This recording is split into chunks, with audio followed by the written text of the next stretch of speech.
Welcome to the Explainer. Our whole deal here is to look at a document and figure out what's it really doing.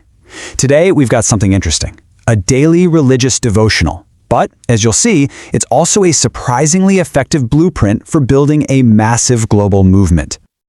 Okay, so the first thing you see when you open this thing up, it hits you with this powerful promise right from the book of Psalms. It's all about God being a refuge for the oppressed.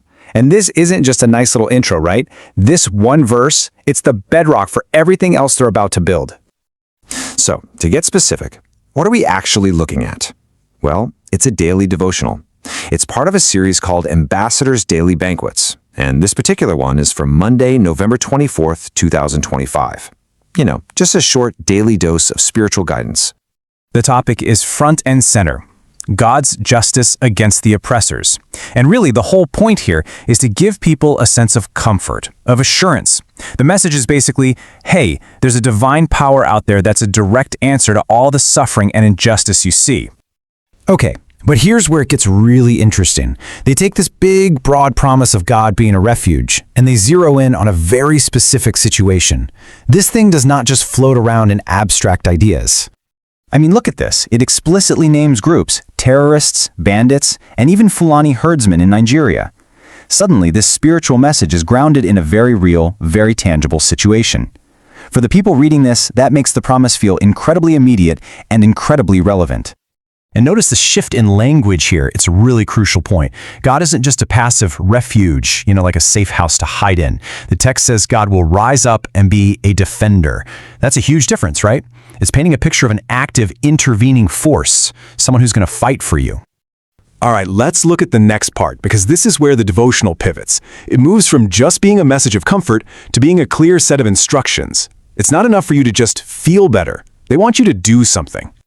And they lay it out for you, super simple. It's basically a 3-step guide for what you, the reader, should do next. 1, run to God. 2, worship Him for being your protector. 3, trust that He's got it handled. It's a really clean, actionable little framework. So after you've followed those 3 steps, there's the next level. For anyone who's really moved by this, they include a full prayer of salvation. This is the pathway for deeper commitment, the moment they're aiming for conversion. And check this out. It doesn't stop there. The second you've made that commitment, what happens? Boom, you're offered a free ebook. This is a brilliant move, right? It helps solidify that decision and immediately starts bringing you deeper into their specific way of thinking, into their community. And this is the big pivot point in the document. We're now shifting gears completely. It's no longer just about your own personal faith journey. It's becoming a full-on recruitment tool for something much, much bigger. And when I say bigger, I mean way bigger. Just look at that number. 500 million. That's the goal. They call it Operation 500 Million Souls for Christ. That is a mind-bogglingly ambitious target, and it tells you everything you need to know about the scale they're operating on.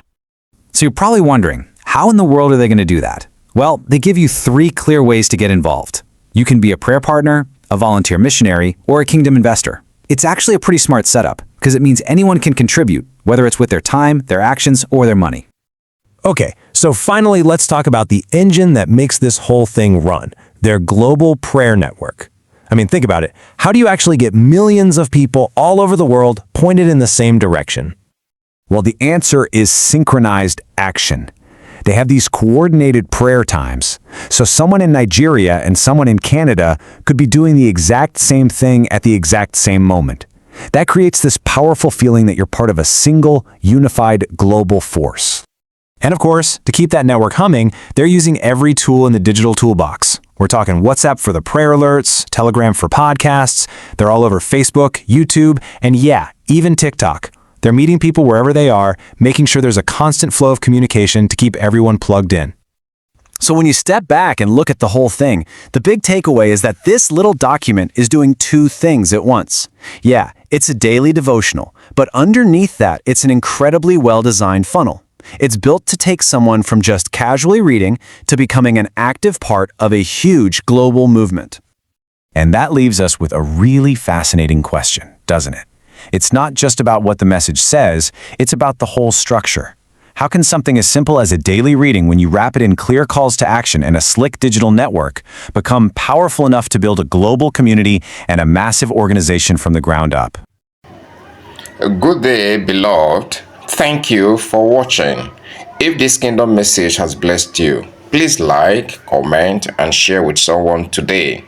Stay connected with God's servant David Felix Nwefulu by subscribing for more daily kingdom inspirations and turn on your notification button so you do not miss a word that strengthens your faith. God bless you.